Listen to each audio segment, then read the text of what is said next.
My wife and I are going to move in with my parents, so you're going to have to leave right away. 3 years ago, I suddenly received such a call from my ex-husband, who had eloped with my sister and disappeared. When I was wondering what was going on, he told me that he would take care of his parents, so I, a stranger, should leave the house. I don't know what he misunderstood, but I told my ex-husband in dismay. What? Your parents' house is a vacant lot now. Both my ex-husband and younger sister raised their voices in disbelief when I say this. I decided to give them the harsh reality lesson for betraying and hurting me. My name is Hannah. My husband Jack and I used to work together as boss and employee, but we later developed a romantic relationship and got married when I was 28 years old. I left the company right after we got married. There was a rule: when a boss dates an employee in the same department and they get married, one of them has to be transferred. My husband had just been promoted to section manager at the time, and a transfer would have threatened his career. On the other hand, I was an ordinary employee, and my husband had expressed his wish for me to join his family after marriage, so I readily accepted the request. I thought that if I was going to have a child, I would have to take leave anyway, so I simply thought it would be okay to start working again after having a child. So I resigned from the company I had worked at for many years, much to regret of my colleagues. However, within a few months of our marriage, our relationship began to crumble.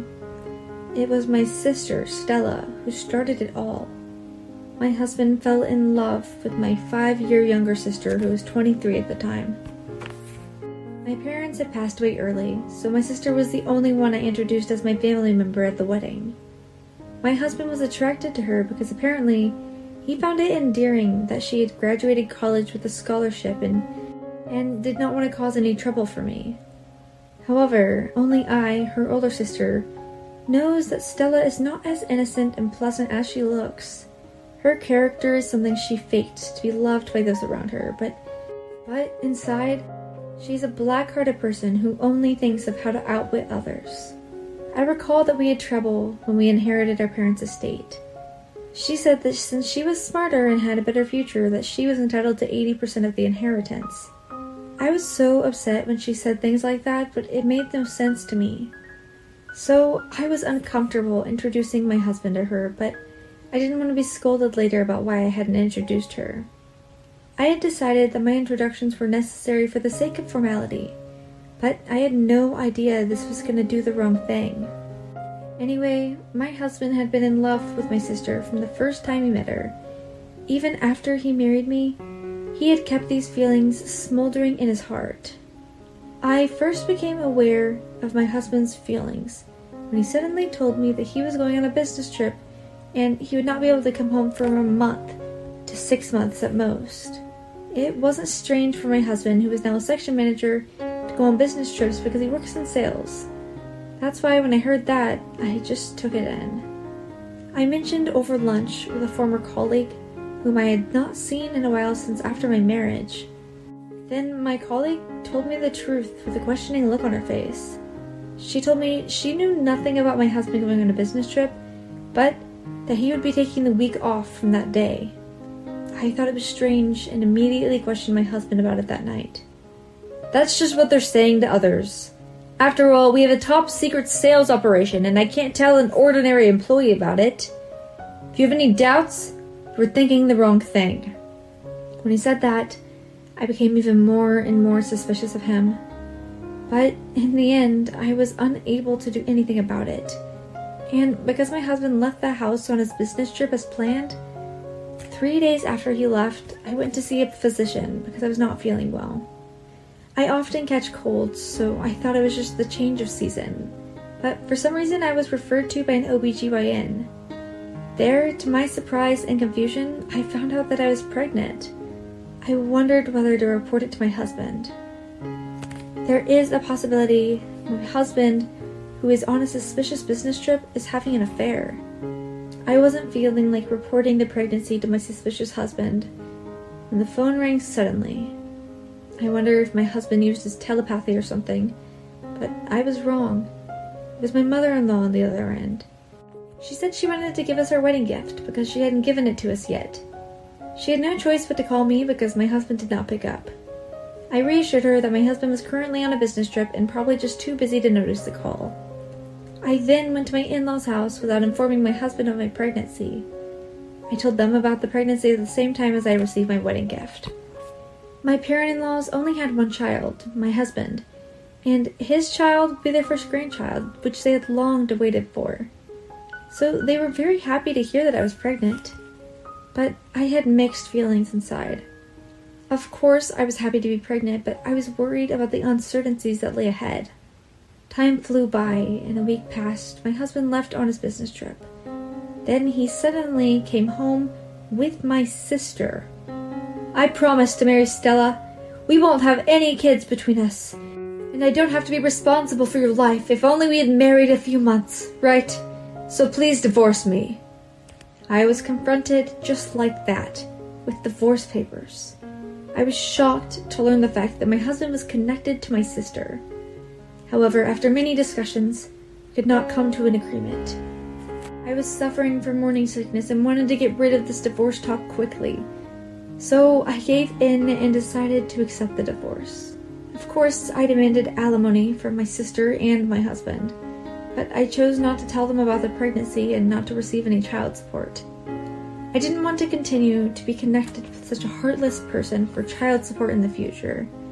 So I decided to become independent and do my best not to put my child through a lot of hardship. 3 years later, I received an unexpected call from my ex-husband, who had not contacted me at all since the divorce was finalized. At first, I ignored the call, but he was so persistent that I picked up the phone in frustration. Then my ex-husband started saying things like this. I heard from somebody that you're living with my parents now, right? And that you gave birth to my son without telling me, right? Why didn't you tell me? I could have paid some child support for you. I wondered who in the world had told my ex-husband such a thing, and it was a former colleague. However, the information was too old, as I had little contact with her since the divorce. So I tried to tell him about my current situation with my husband. He said something more surprising. Well, I know it's sudden, but my wife and I are going to move in with my parents, so you're gonna have to leave right away. My parents are getting old and need care, you know. My parents will be happier with his son and a young daughter-in-law than with you, a stranger. It was so sad for my husband's parents after I realized that their son was trying to take advantage of them. They even got down on their knees on behalf of their son, who apologized for his actions. It made me want to vomit. You know, I think you're misunderstanding something. When I started to speak, my ex-husband became silent. Perhaps noticing the change in the tone of my voice, I took a deep breath and I told the truth. Your parents' house is a vacant lot now. My husband let out a dumb-sounding what? I also heard a woman's voice that sounded like my sister, complaining that that was not what she was told. I had gone out of my way, avoiding to make things too big. But if he was going to get carried away and do something like this, I wouldn't quit either. I was determined to make amends for what he had done. I tried to further my drive and my ex-husband into a corner, who has now gone silent. You are right that I'm living in your parents' house, but now that dilapidated house has been torn down. The land has been sold, and I heard the new convenience store is going to be built there. He was obviously surprised to find out that his parents' house is gone. That's a lie. Then where do you live? He asked, voice slightly cracking. Of course, I have no obligation to tell that person where we live. However, I did briefly tell him the kind of life we were leading now. I suggested that we might as well buy a ready-built house to live in, since the two of them are getting older and need care. So now the four of us are living in a newly built house. Your parents cut ties with the two of you, right? Don't worry. I'll take care of them so you guys can go ahead and do your own thing. Then my ex-husband started insinuating there was no way we had the financial resources to buy a house like that and that it was all a lie. He even said that my in-laws had been spoiling me since I had to quit my job to be a housewife when we got married. I was so angry when he said that to me, even though he didn't know anything. If you think I'm still unemployed after 3 years, you must have a very sick mind. I work full-time. They have a daycare center. And I used my savings from when I was single and my in-laws' savings to buy the house. I'm the one who pays for most of our living expenses now, so I don't need you to tell me what I can and cannot do. When I told him in a sharp tone, my husband became silent again. It seems that he was planning to lower my position by saying this and that to get me to leave, but it didn't go as planned. My sister seems to be complaining about something too, but I didn't care about the two of them anymore. You and I are divorced, and I'm not so needy that I can't survive without you paying child support. It's been 3 years since your parents cut you off, so don't start acting like a good son now. I told him to stay out of our lives, hung up the phone, and blocked his number. I thought I had finally ended it with my ex-husband, but I learned later that his obsession was incredibly strong. This is where the real work began. I wondered where he got the information, but he came to my workplace. When I got to work as usual, I had a bad feeling because I saw a familiar car parking in the visitors' parking lot. I had entered the office with a sense of caution, and sure enough, there was an ex-husband arguing with the receptionist. At first, I was taken aback since I never thought he would go this far. But then I realized something. My ex-husband has been very neat and tidy since we first met. He always forced himself to look good in expensive clothes because he was concerned about what others would think. But here my ex-husband was wearing a shabby t-shirt and pants with holes in them that were clearly unfashionable. He also had a long, unkempt beard and shaggy hair that just looked filthy by looking at his side profile. When I thought something was obviously wrong, my ex-husband noticed me and started to approach me. And then, "I finally found you. Why aren't you answering your phone?" "Whatever. Now that I find you, you're all mine. You're in a pretty good position at this company now. Making a lot of money, right? Support me and my wife." I was at a loss for words, and he went that far beyond what I expected. Only his parents know my current workplace. I didn't tell my ex-colleagues because I didn't want my ex-husband to get the information. His parents told me that they lost contact with their son, and even when he comes, they would just ignore him. This means that they used some sort of method to identify my workplace and my status, and I can feel sweat running down my back. I really didn't think he would go this far. "Can you not come to my workplace? You're troubling everybody here. And I don't know how hard your life is, but I have no intention of supporting you guys." With that said, I tried to slip past my ex-husband, but he grabbed me by the wrist.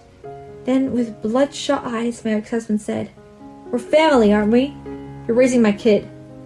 That's a good enough reason to live with me. And moreover, Stella, she's your only immediate family. Don't you feel sorry when you see me dressed like this?" "I don't feel sorry for you even when you say things like that. You ran away from your family and you said you eloped with my sister. So what are you saying to me now?" I shake off his hand and I glare at him. My ex-husband, seeing the devilish expression on his face I'd never seen before, flinched and backed away. I pulled out my phone from my bag, showed me the number, and I dialed 911. I told him if he didn't get the hell out, I was ready to call the police. Then he instantly turned blue and ran away. I apologized to the people around me. I think the reaction was slightly exaggerated with the mere mention of the police. They smiled and forgave me, saying that even though they didn't know the whole story, this time it was my ex-husband's fault, so I shouldn't worry about it. I told them that they should give him a warning if he comes to my workplace in the future, and if he didn't listen, they were free to call the police. My ex-husband stopped coming to my office and did not contact me. I was relieved that my actions turned him into the police and had worked so well. But then an unexpected incident occurred. My son is in the daycare facility right next to my workplace, and I pick him up right after school when we go home together. So today, as usual, I went to go pick up my son, where I saw many police officers creating a very serious atmosphere. I had heard the sirens of the police cars very close earlier, but I had no idea that they were in front of the daycare center. I was wondering if a suspicious person had appeared. When I realized that it was my ex-husband who was being held, I sighed. I guessed he was trying to take my son away from the daycare, claiming to be his father. However, I already warned the staff about the incident the other day, and when the police told me what happened, I felt anger towards my ex-husband because it was exactly what I had expected. I don't mind if he comes for me 100 times, but I cannot allow him to harm my workplace or my son. When I approached my ex-husband, who was being held down, he looked at me with pleading eyes and tearfully said, "I just wanted to see my kid. As you can see me, I'm having a terrible life right now because of your sister's wild spending sprees. It's just not right that I'm going to get reported and arrested because I came to see my kid." What is he talking about? That was the first thought that came to me. Even though I refused, as long as he had not paid child support, he absolutely had no right to play father to my son. I think he's probably not even able to pay child support right now, and he's probably bluffing like the other day when he said he could have paid it. Anyway, I wondered to what extent of a person he was, who can't live without causing others trouble. What you're doing is basically kidnapping, and of course they would report you if a man suddenly barged in on them, wouldn't they? Besides, Stella's extravagant spending habits are none of my business. She's your wife, so you should control her. I gave him a cold stare. My ex-husband suddenly shouted at the top of his lungs and tried to get violent, shaking off the police's restraint. Thankfully, the other police officers immediately covered for me and I was not injured. My ex-husband was arrested on the spot on charges of obstruction of justice and assault. Later, when the police talked to me, I learned about why my husband had acted in such a foolish manner. Apparently, after he divorced me and remarried my sister, she revealed her dark side and started spending money like water. She even got into debt by paying millions of dollars to a comparison or something without telling my ex-husband. And in just 3 years, they were both saddled with a huge debt. I actually finished giving birth at this point and moved out with his parents. I think my ex-husband must have gotten the information that they were both living together and contacted me before showing up at his parents' house, which led to this. This is when he first found out that his parents' house had been removed and that he and my sister began to have problems. They were in need of money and were thinking of relying on his parents. But their hopes were cut off and they got into a big fight. And originally, he had a detective look me up and stalked me. Then foolishly got close to my son. I was not showing any chance of giving in at all. After hearing this story, I was appalled at the same time. I thought that he deserved it. It was very nice to see him and my sister fall into the abyss after he chose my sister over me, forced his parents to clean up the mess. In the end, you could say they were punished for taking away someone's happiness. My ex-husband was later indicted and sentenced to prison after various extra charges were discovered. He was involved in some shady things that violated the law, which made clear why he acted so abnormally to the act of calling the police that time. My sister lost her friends when they talked about her behind her back that she's a criminal's wife, was now unhappy and after having an affair. And she left her job and her relationships broke down at work. She's managed to survive by working a night job, but she's of a pretty good age, so I'm not sure how long she will be able to survive. In short, both of them have no hope.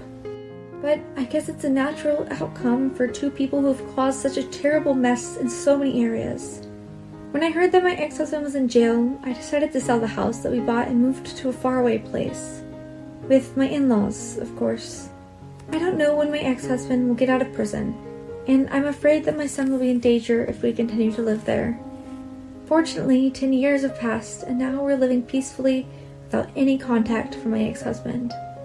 My father-in-law passed away a few years ago, but my ex-husband, who was supposed to be out of prison, never showed his face, and the estate was inherited by my mother-in-law and myself. I also heard about my sister from a mutual acquaintance, but they said she can no longer make money at her night job, and now she has a cleaning job to make a living for her every day. I'm so glad everybody ended up with what they deserved. When I saw what was written on the back of a photo of my mother-in-law during her funeral. My mother-in-law had passed away. When I looked at her laying outside of her coffin and saw some of her precious things next to her, a photo caught my eye. It was a photo of the two of us. With tears running down my eyes, I picked up the photo. The way the lighting was shining, I saw there was something written on the back of the photo. Huh, what is this? I turned the photo over and was stunned. My name is Mia. I'm a 32-year-old businesswoman. I married my husband, Henry, 3 years ago. We met at a matchmaking party and began dating.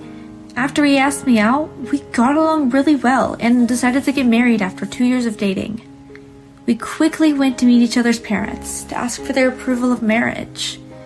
When I went to Henry's parents, I was super nervous. Thanks for coming to the visit. It's lovely to meet you. My name is Mia. Nice to meet you too. I'm Henry's mom. The first person we met at the door was Henry's mother, and she greeted us with an incredibly kind smile. I felt relieved because she seemed like a very good person. I saw Henry's father seated with his legs crossed and a stern look on his face. I immediately became nervous again. I said, "Hello," and he replied with a curt voice, never changing his facial expression. He made it seem like I was stealing Henry away from him. Henry's mother chimed in with a laugh, telling me not to worry, that her husband is just like that because he's nervous. My mother-in-law asked me so many questions and shared many stories about Henry. I had a really fun time. Henry's father stayed quiet, but since Henry's mother was there, I stopped worrying. Henry was also super nervous. When he met my dad, my mom passed away from an illness when I was in high school, so I lived alone with my dad. When I graduated college and started working, I decided I'd feel bad to leave my dad alone, and that he'd probably be lonely, so I lived with him until I'm getting married. Well, I was also worried that if I left my dad alone, he couldn't eat properly or take care of the house. My dad usually is very nice to everyone, but maybe he was nervous, or maybe he wanted to be strict with the fiancé of his only daughter, but he greeted Henry the same way my father-in-law had greeted me. Seeing my dad like that, Henry got even more nervous, and I remember finding it funny at the time. After meeting each other's parents, we got married and we began our newlywed lives. Henry and I rarely argued, and we had a happy married life. We often went to visit his family. My mother-in-law always greeted me warmly with a smile. "Mia, come in! Sorry for being a bother. Mom, we brought you some sweets." "Oh, thank you, Henry. Let me try them now. Let me help you." Henry always helped out his mom when he went to go visit his parents. As their only son, he seemed grateful to his parents and wanted to do what he could to thank them for raising him. Henry's mother was always very happy. When he helped her, she would smile widely. We would eat sweets together, chat happily, and then enjoy dinner together. "This is so delicious. Thank you. I'm really happy to hear you say that. My husband never says anything about my cooking, so sometimes I get worried whether it actually tastes good." "If it tastes bad, I'll tell you." "So I should assume that if you don't say anything, then it means it tastes good?" Maybe my father-in-law got embarrassed, but he stopped talking and continued to eat in silence. My mother-in-law looked at him with a smile. "What is it? You keep looking at me. So annoying." My mother-in-law laughed again. I could feel that the two of them really loved each other. My mother-in-law always took care of me. "We only have Henry, right? Of course, he's a good son and all, but I personally wanted a daughter. So I see you as my own daughter. Hearing you say that makes me really happy." She and I would go out together, either to cafes or to go shopping. "Mia, look, these would look so good on you." My mother-in-law used to work as a fashion coordinator, so her fashion sense is really great. I liked clothes, but I never really knew what suited me. So when I go out and go shopping with my mother-in-law, she would help me choose. Thanks to that, I would end up buying things I really like. When I'd wear what my mother-in-law chose for me at work, people would always compliment me. Going out shopping with my daughter and seeing her wear the clothes I picked for her, it's like a dream. I'm so glad you became part of our family.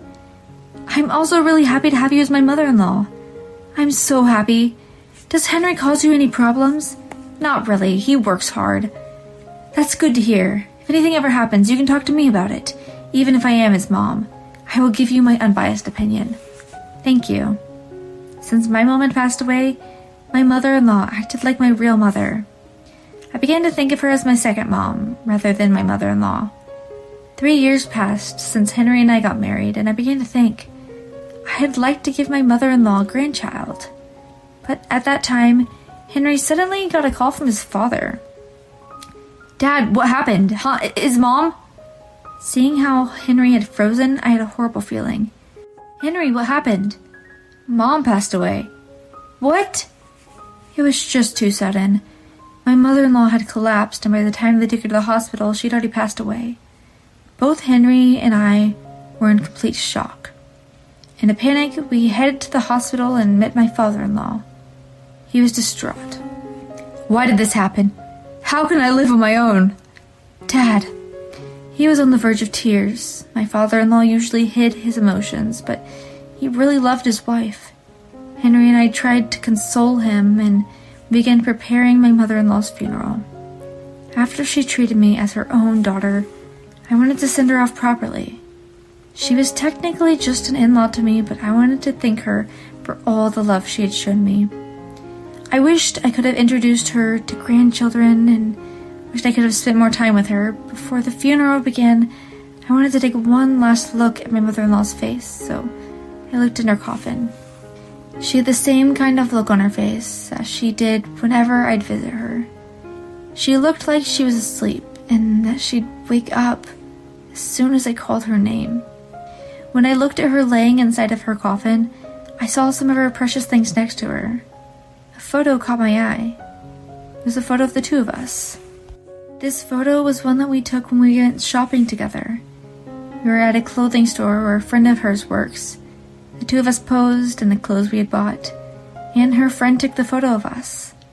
We had taken that photo on my mother-in-law's phone, but she had printed it out and kept it with her. Realizing how much she cared about me made me very happy. With tears running down my eyes, I picked up the photo. The way the light was shining on it, I saw there was something written on the back of the photo.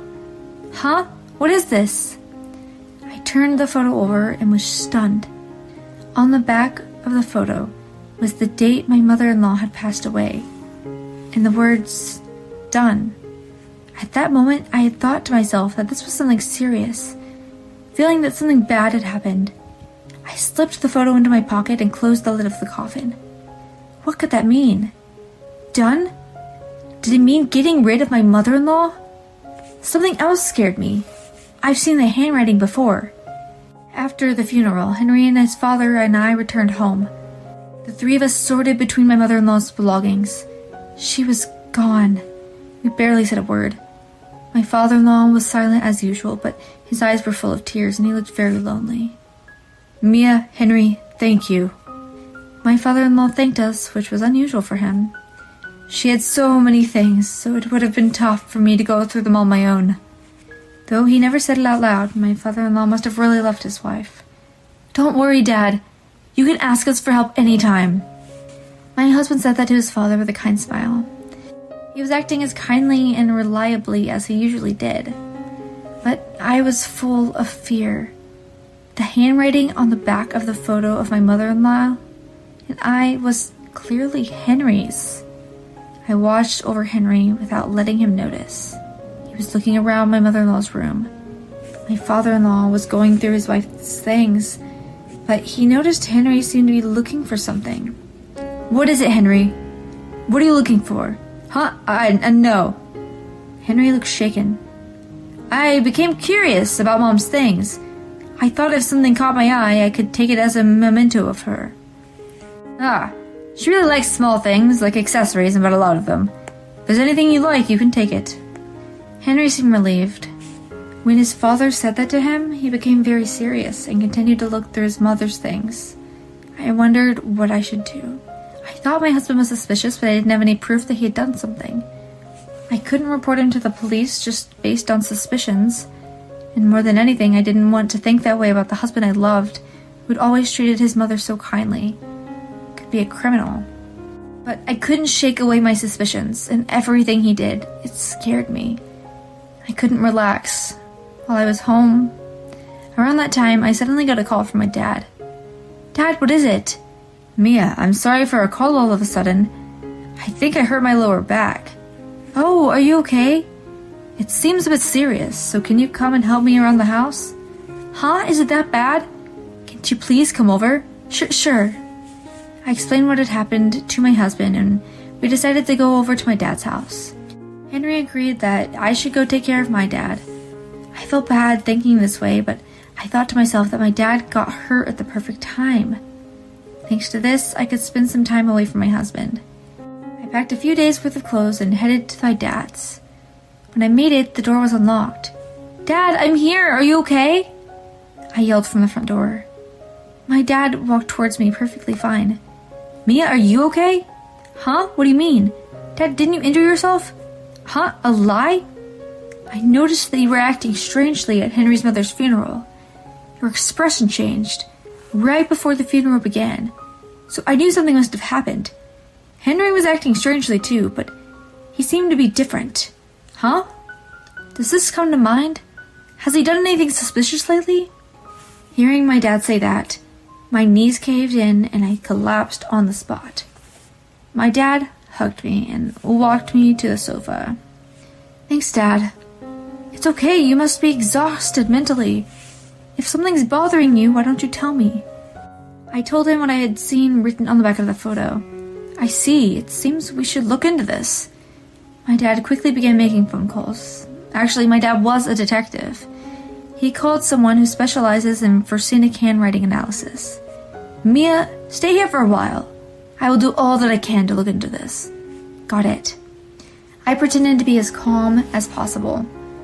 I told Henry that my dad's condition was bad and that I had to stay over with him for a while. Henry didn't seem to doubt me. My dad began investigating the death of my mother-in-law. Around that time, Henry suddenly visited my dad's house. "Ah, Henry! What happened?" "Nothing in particular. I just wanted to check up on your father." "Ah, really? Well, he seems to be doing much better, but it'll take a while until he's completely healed." "Really? Can I come in to say hello?" No, he's actually sleeping now." "Really?" Henry smiled as he always does, but his eyes were cold. "Hey, why do you still have the chain lock in place?" "Huh? Aren't we married? Why are you being so cautious?" No, I'm not." "Then open the door and let me in." No, that is... Mia, do you know something? Have you said something weird to your father?" "Huh? What do you mean?" "For example, that I killed my mom." When he said that, Henry was no longer smiling. My heart beat so loudly.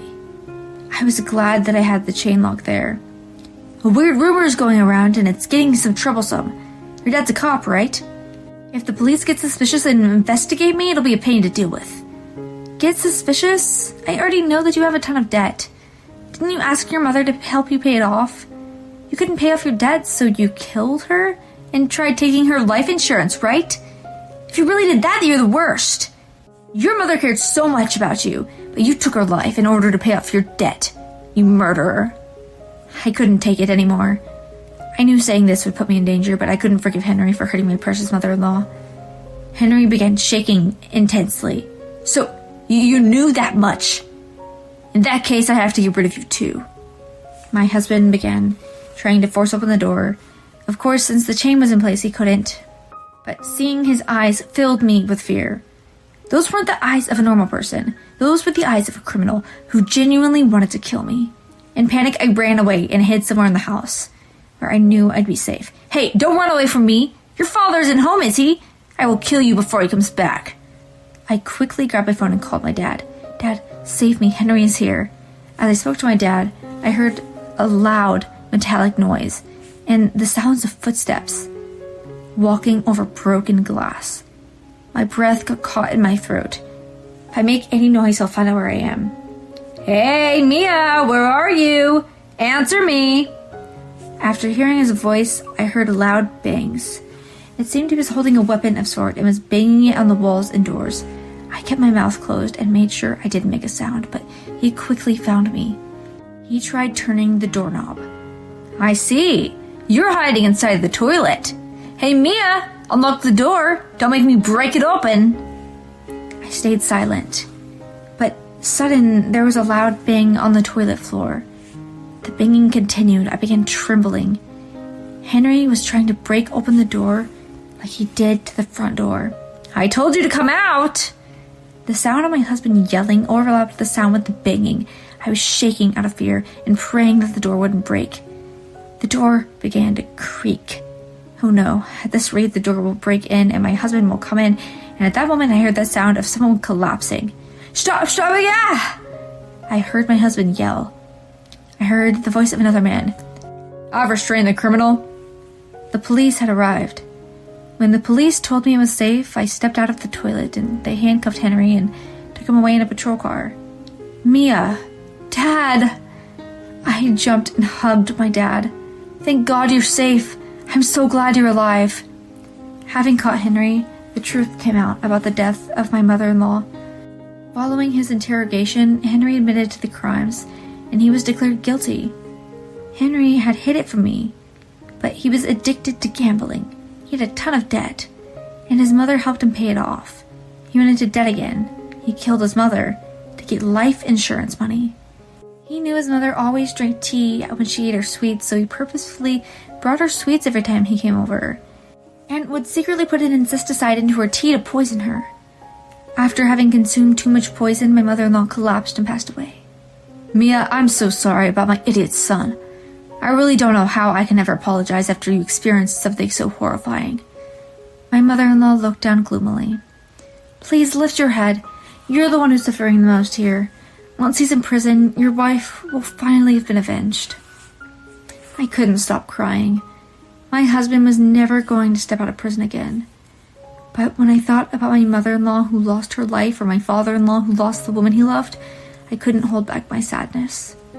I hope Henry reflects on what he's done, and he spends the rest of his life in prison. I still occasionally visit my father-in-law, and we look at photos of my mother-in-law and I together. She really was like a real mother to me. I will cherish the clothes she picked out for me forever. Even now, when I wear those clothes that my mother-in-law picked out for me, I remember her kind smile. Thank you for watching. When my Phil passed away, my husband demanded a divorce. I showed him a document, and he collapsed from the shock. My husband left the responsibilities of taking care of his own father and all the housework to me and hangs out until dawn every day without giving me enough living expenses. He asked me to dedicate my time to the care of my sick father-in-law. I quit my job as a nurse, which I loved, and devoted myself to him. And yet, "Are you asking me for money again?" we can't live on such a small amount again this month. "It's your job to make ends meet within the budget." But there's a limit, you know. This is impossible. "You're all talk and do nothing. Who actually brings money here?" My husband, who had shoved me away, looked down at me and smirked. "You are only eating money instead of making it. You are like a parasite." How dare you? "If I leave you, you won't be able to survive. At best, you should flatter me so that I don't throw you away. I can divorce you anytime I want. You see?" He flaunted papers in front of my face. He threw them at me and walked out of the living room. I picked the scattered paper up and spread them out on the floor. Unintentionally, my mouth made a smile when I saw the title Petition for Divorce. He believed that I was the one to suffer from the split. Not at all. I was not surprised since he wasn't aware of something important. How pathetic. I dialed the lawyer's number as I stared at the papers. "My name is Michelle. I was a nurse at a private hospital. It was a tough job, with night shift and many days without breaks. Being a nurse had been my dream since I was a little girl. I found it as rewarding as it was hard. I truly loved my job. Although my husband Ryan and I seldom saw each other due to our busy schedules, we never had friction, and our marriage somehow carried on smoothly. My life changed drastically after an incident. One day, my father-in-law, Ryan's only living family member, suddenly became incapacitated. He was living alone at that time and was no longer able to take care of himself. He needed nursing care. Of course, Ryan was worried about him and asked me to take care of him. He told me that he would work harder, so he wanted me to quit my job and devote myself to caring for my father-in-law. I suggested we take advantage of the many convenient nursing care services available those days. He worried that his father would feel too uncomfortable having a stranger take care of him. I didn't want to quit my job, but my father-in-law was always very good to me. I well knew that his personality was too considerate of others. I understood Ryan's concern and finally decided to leave my job after much consideration. He also promised to help me with the housework as much as possible. I was sure that we were able to handle the new living arrangement. Things went well at first when we started living with my father-in-law. Ryan kept his promise and helped me around the house. Although the money we could spend was not much, we just needed to live modestly to get by. As time went on, Ryan became lazier and less helpful and gave me less money. When a year passed, not only did he stop helping me completely, but started spending his salary as he wanted. He didn't make a lot of money to begin with. Our incomes were cut in half when I quit my job, and we were in a financially difficult situation. In between taking care of my father-in-law, I looked for cheap groceries and had to drive far out to buy them. When Ryan wasn't around, I ate as simply as possible. I couldn't afford to buy new clothes or go to the hairdresser. When the living became too tight, I asked Ryan for help, but he always got annoyed with the word money. "Hey honey, about the living expenses this month." I gave you the money already. "Yes, but it's less than last month. I can't make ends meet with that." Are you kidding me? It's your job to manage within the budget. "But it's too small. After I quit my job, it's been a constant struggle. Please put more in the house." What the hell? It's my hard-earned money. How I spend it is up to me. "I won't stop you from spending it. I'm asking to at least give me enough to live on." You are talking all high and mighty. Just because you were a nurse, you still think you are so important. You may have made good money in the past, but now you are unemployed. You are a parasite that doesn't make any money. All you have to do is be quiet and do as I say. When I gave him a hard time, he became so infuriated that I could not handle him. No matter how much I pleaded, I could not get him to increase the amount. I had to take out my own savings from when I was working. I was exhausted from worrying about the critical financial situation every month, and from listening to Ryan's verbal abuse. Even in the midst of all this, my father-in-law always thanked me for even the smallest of things. He knew that we were having a hard time making ends meet and tried to give me his pension. He was a really nice man and my only emotional support. Ryan's attitude and life, in general, were difficult to handle, but I enjoyed spending time with my father-in-law. I thought that if he was there for me, I was going to do my best. However, my only happiness was easily taken away. Nearly 2 years after I began caring for him, he suddenly passed away. That day, I was at the supermarket a little farther away because there was a special sale. I had gone out in the morning. I was worried about him, but he was doing well and even told me not to worry with a smile. I went out with peace of mind. While I was out, he collapsed and never came back. I was devastated that I blamed myself many times for leaving him. I regretted it over and over again, and no matter how much I cried, my tears never dried up. I couldn't dwell on my grief forever. It was time to prepare for his funeral. Ryan had served as a chief mourner, but only in public. He had forced me to do almost all of the preparations. It was the funeral of my father-in-law, who had been a great help to me. I would have rather done it all myself than had Ryan do the wrong thing. I did as I was told and made all the arrangements. Since it was a sudden event, nothing had been prepared in advance. I devoted every waking moment to it. I was so busy that my head felt like spinning. It helped me to snap out of the depression, so it was good for me after all. It would be a lie to say that I was not irritated by Ryan, who yelled at me, and when he was satisfied, he watched the TV without helping me. I still tried to do my best for my father-in-law. The attendees, however, expressed their sympathy for Ryan. No wonder. They didn't know our internal affairs, but I was at my limit. It was so sudden. It must have been hard to prepare. No, this is nothing.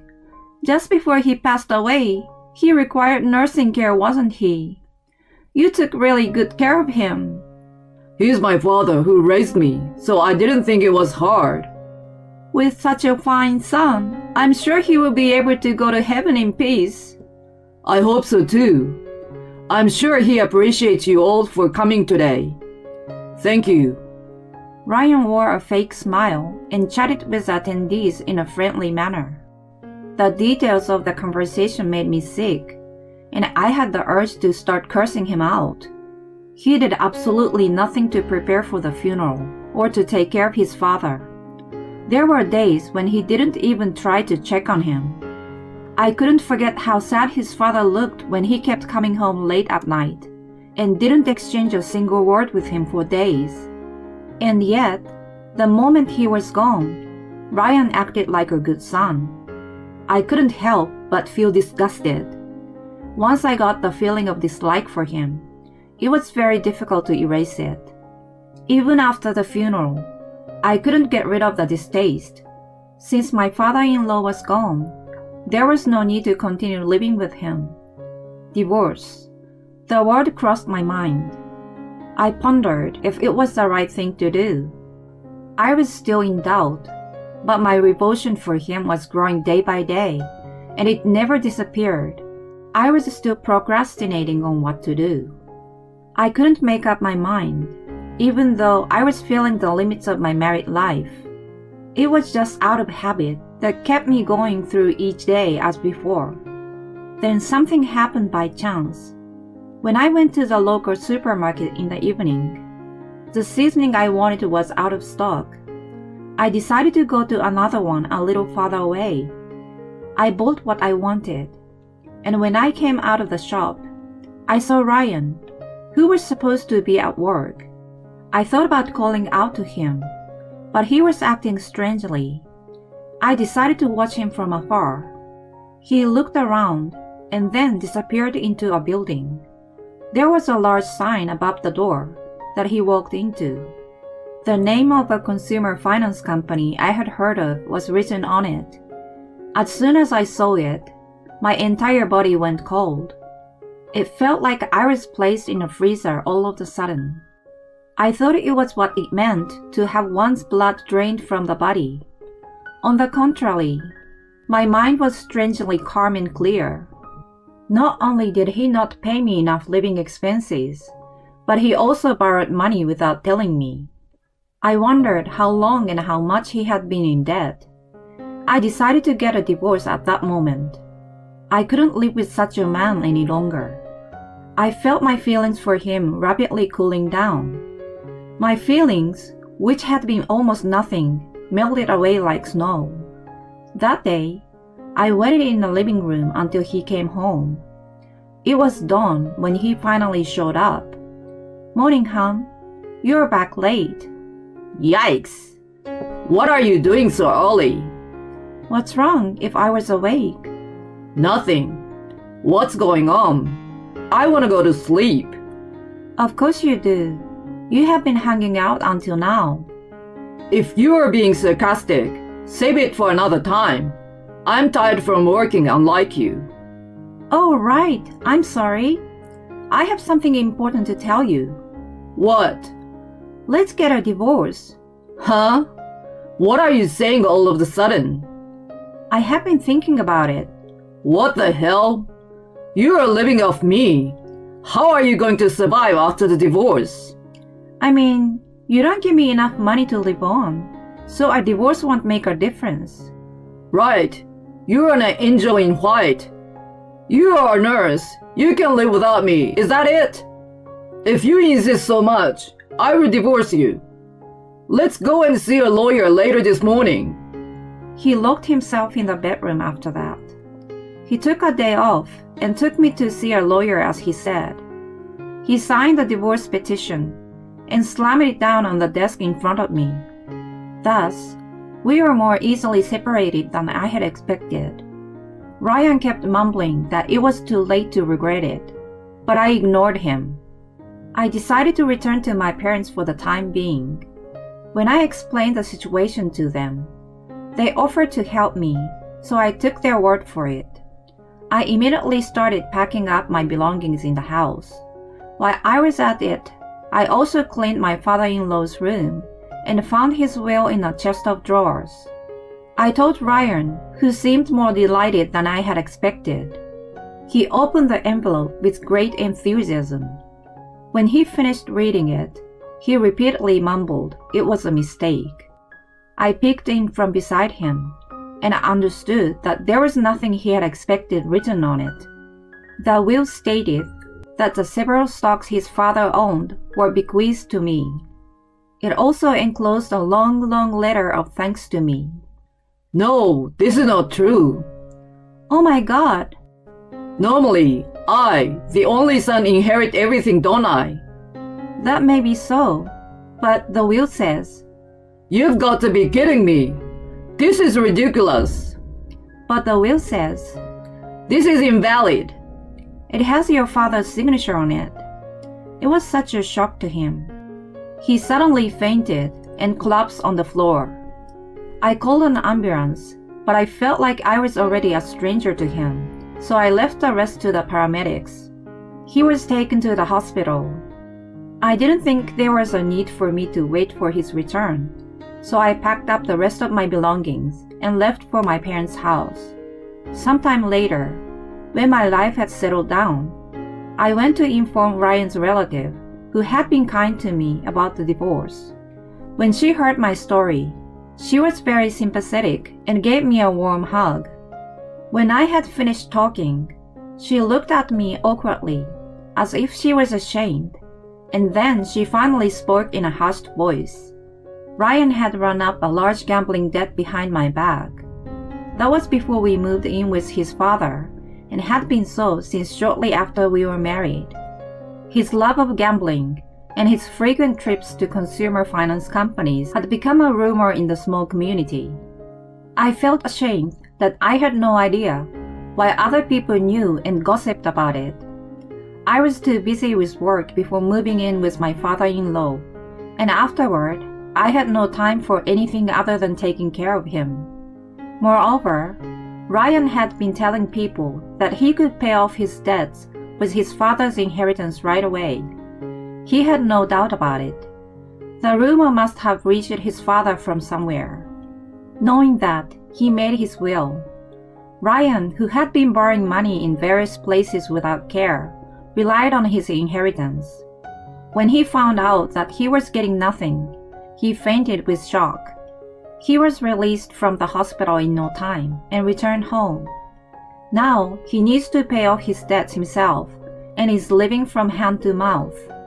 I, on the other hand, went back to my parents and took a break for a while. Now I am back to work as a nurse. My days are as busy as ever. I'm happy to have the work I love once again. I don't want to think about marriage for a while. Instead, I want to focus on my job and put my effort into it. My husband suddenly brought his adulterer home and wants to divorce me right now without any alimony. I'm remarrying her, so divorce me. I've been supporting our life until now, so you should be alright with $0 of alimony, right? My husband keeps talking to me as if everything is as usual. I was so disgusted with him. Fine, in return. He accepted my suggestion without any hesitation. But he seems to not know that he's the one who loses. My name is Leah. I'm a 38-year-old housewife. My husband Sam and I have been married for 10 years. We first met at our workplace. We both knew each other as colleagues working for the same company. We were working on a project together, and as we worked more and more on the same team, we naturally got closer. We started going out for drinks, and then started dating. After about a year and a half of dating, he proposed to me, and we got married. He told me that once we were married, he wanted me to be a stay-at-home wife. I loved my job, but I also wanted to experience being a housewife, so I decided to leave my job for good. At the wedding, many people, including friends and people at work, congratulated me, and I was able to have a very happy ceremony. My newlywed life with my husband was very enjoyable, and I worked hard at housework every day to be a good wife. I bought cookbooks, cooked many dishes, and improved my skills. My husband seemed always to be happy and said how delicious my food tasted. And he worked very hard at his job. When we were both working, I was paid a little more than he was. But now he brings in the same amount of money as I did back then. So I decided to save money as a housewife. I looked up a lot of money-saving techniques on the internet and YouTube and referred to them. I got fixed costs as much as I could and kept food expenses at a reasonable level. Thanks to these efforts, I was able to save quite a lot of money every month. Well, my husband lightly lamented that he would like to have a little more pocket money, but I will let him off the hook for that, as it's a problem that every married businessman has to deal with. After that, I continued to work hard as a housewife, doing housework and saving money. I think a big part of the reason I was able to do so well was that my husband regularly praised me for my efforts. Thank you for always working so hard to take care of the household. I can focus on my work with peace of mind.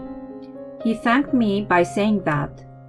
When he said that to me, it made me happy and makes me want to work even harder. Even after a few years of marriage, I was still able to lead a peaceful and happy married life. Then, my husband suggested that we buy a house. The room we are living in now is not so inconvenient, but it is a little bit too small for two people. I think it's time to move into a new house. I agree with my husband. The reason we had been saving so much money was to make a big purchase like this. I had always wanted a home of my own too. We decided to buy a house, and we immediately went to a real estate agent. And we looked at a lot of different properties. Among them, we came across a property that seems intuitively good. My husband wanted to buy a house with a large room of his own. And if the house is close to a train station, he said he would let me decide. That house already met my husband's requirements, so we decided immediately. We paid the down payment from the savings I had saved, and we took out the loan and moved right in. The life in the new house was comfortable and fresh. My husband and I were very happy, and I felt the same excitement as when we were newlyweds. When we first moved in, we had a lot of fun. We invited each other's friends and had home parties. We enjoyed our life in the new house. Of course, I have continued to save money since then, and I'm saving for the future. The monthly mortgage was just a little more than the rent we had been paying at our former house, so not much has changed in terms of what I do to save. Our lifestyle hasn't changed, but we could live in a comfortable and big house, so how could we not be happy? And so we had a harmonious married life, but there was one problem, that we still didn't have a baby. Neither my husband nor I were in any particular hurry to have children. We just waited for things to happen naturally, thinking that children are a gift from heaven. However, as expected, after about 5 years of marriage, I started to get impatient with the fact that we couldn't have children. We tried infertility treatment and fertility control, but it didn't seem to be working. So my husband and I took some tests. We found out that my husband was having difficulty having children. His sperm count was low. We were a little shocked, He apologized to me and said he was sorry, but that doesn't make me hate him. I don't have any regrets because we couldn't do it after all we did.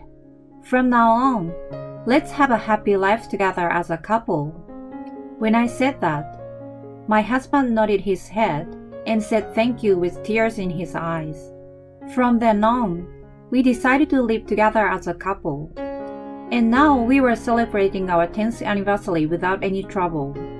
What should we do for our next wedding anniversary?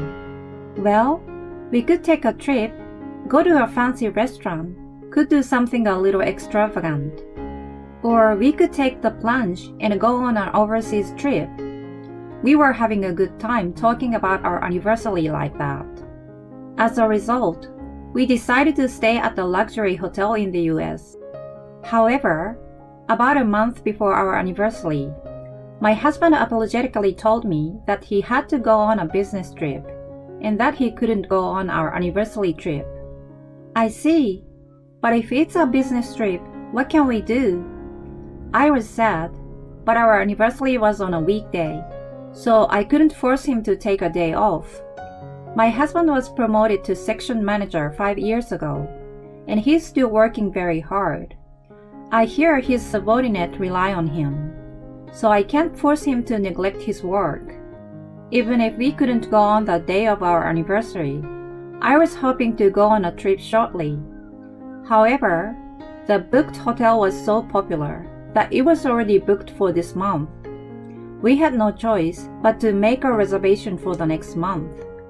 At that time, I had no idea that it would later turn out like that. Then one day a little while later, my husband came home unusually drunk. He was so drunk that he immediately collapsed on the couch. He was saying something, but it didn't sound like a word. Anyway, I prepared him a glass of water, but he had already fallen asleep. It was Friday, so he must have been drinking with his subordinates. At that moment, his phone lit up and a message appeared on the screen. I had no intention of looking at it, but I saw a heart emoji in the message, so I couldn't help but I stared at it. There was a woman's name Mary in the message. The message was only partially visible, but the first sentence is, "I had a great time today," followed by a heart sign. What does this mean? Is my husband having an affair? My husband's phone is locked with a PIN code, so I can't open the message. I was all at once in a state of bewilderment, but I wanted to believe in what we had built together over the years, so I couldn't question my husband directly. Well, maybe I was a coward. Instead, I decided to ask a credit agency to investigate. The result of the investigation came out just as my husband was on a business trip. It was also the day of our 10th wedding anniversary. I didn't expect to be alone on this celebrating day. I never thought that I would be looking at the documents of my husband's infidelity investigation result. And when I saw the documents, I was astonished. My husband was having an affair, but it had already been a year. My husband had never shown any signs of such an affair, but he was having an affair with a woman I didn't know behind my back. He had betrayed me. This fact weighed heavily on me and shocked me. I had promised my husband that even if we could not have children, I would stay with him. But it wasn't the same for him. The other woman was a young female employee, 10 years younger than me. In short, he laid his hands on his subordinate. I couldn't believe it. My anger at my husband rose, and my love for him faded out completely. My husband told me he was on a business trip. Maybe he was on a fair trip with his lover. Come to think of it, my husband had made the reservation at the hotel by himself. If my husband is having an affair on our 10th wedding anniversary, it would suck. But since I'm not sure whether it's true, so it's useless to think about it. For now, I decided to prepare for a divorce. First, I need to find a job. It's been 10 years since I quit my job, so it's not going to be easy to get hired. So I decided to look for a job as soon as possible and go for an interview. I decided to move back to my parents' house once I got divorced, so I looked for a job in a place that was easy to commute from my parents' house. I found a small accounting firm that was looking for a part-time position. I had a bookkeeping degree, so I decided to apply. I applied online and was contacted immediately and asked for an interview the very next day. I hurriedly prepared my resume and went for the interview. The president of the company who interviewed me had a good impression of me and hired me. I was thankful that I got the job because it lessened my mental burden so much. I then packed my bags and was ready to leave home right away. And then, my husband came home after his business trip. But my husband was not alone. I caught a glimpse of a woman behind him. I had a bad feeling about this, but I kept me cool for now and asked my husband, "Who is this woman?" And then, my husband said this without hesitation. "She's my new wife." Huh? When my husband said this, the woman firmly showed her face to me. Ah! Her face was the same as that of the woman in the photo evidence sent to me by the agency. I couldn't believe that my husband brought his lover home. Both of them have suitcases in their hands. This means that my husband was not on a business trip, but on an adulterous trip after all. The adulteress stared at me with a triumphant look on her face. And then, my husband made a startling statement. "She's pregnant with my child." What? "I'm going to remarry her, and you're going to divorce me." What? What are you talking about? I was surprised that his lover was pregnant with my husband's child, but they thought that I'm shocked because my husband wants to divorce me. It means Sam was meant to be with me, not you. Mary and I love each other. I'm sorry you are going through this, but you need to leave. I'm beyond angry. I'm appalled. So you're going to break up with me? I pretend to be shocked. But how could you afford to have an affair? With the allowance I was giving you, you couldn't have afforded that. Then, my husband made a surprising remark. It's not like I was giving you my entire salary. Huh? When I didn't understand what he meant, the adulterer grinned and opened her mouth. In your mind, Sam may be a section chief, but actually he became our department head last year. So he gave you his salary as a section chief, and he kept the rest for the dating expenses with me. Oh no. The more I dig the hole, the more I would find out about my husband's behavior. I was ashamed that I swore to spend the rest of my life with this man. Firstly, my husband was a little bit reserved about telling me all of this, but when he was sure that I didn't talk back or got angry, he became brazen. Well, as it turned out, Mary is pregnant with my child. I have to take responsibility, so forgive me. I've been supporting our lives, so of course I'm willing to pay zero alimony to you. You've had it easy as a housewife too. My husband said this without a hint of apology. I was so disgusted with him. Fine. In return, can I have all the property divisions? The money we've saved during our marriage, the house, etc. When I said that, he just said yes. I don't think you could save that much with my salary as a section chief. And this house was not that expensive to begin with, so we can buy this much again soon. My husband readily accepted my request, but he still doesn't know which one of us will lose more from this divorce. I took the divorce papers he brought and signed them. Okay, I will file it myself. Okay. Thank God you are so understanding. I'm glad you were able to get a divorce so easily. The adulterer said that and tangled herself in my husband's arms as if to show me.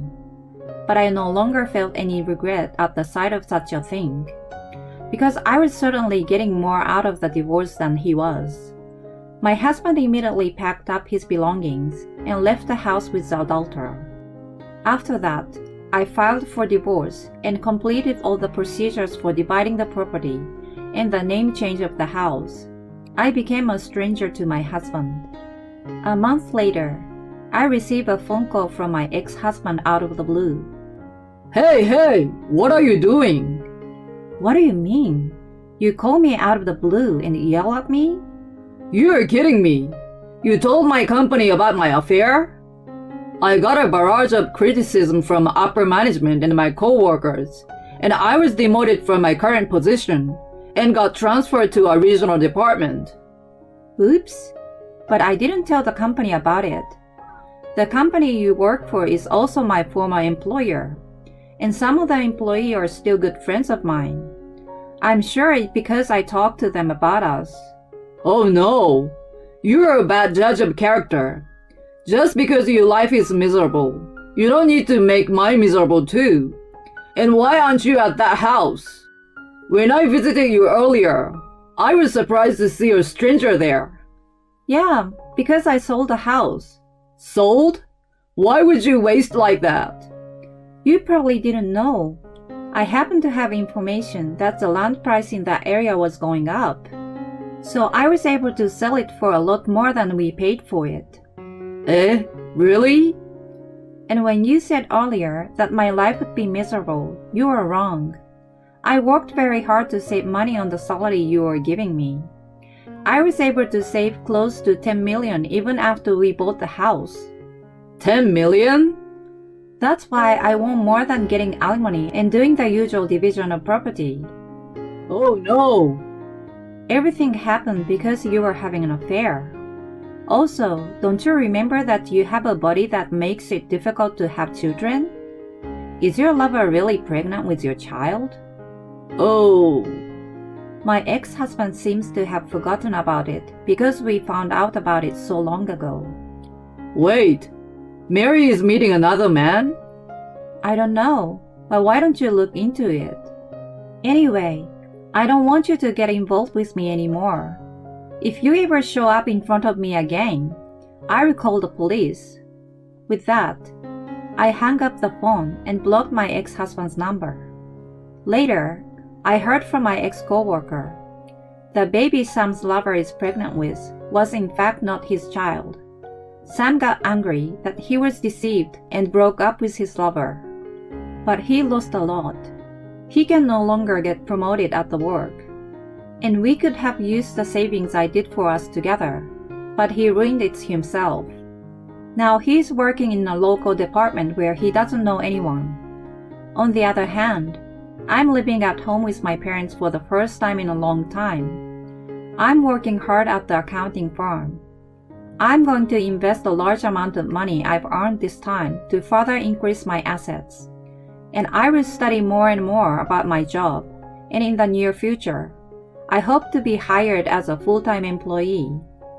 As for my love life, I will take my time and hope to meet the right person.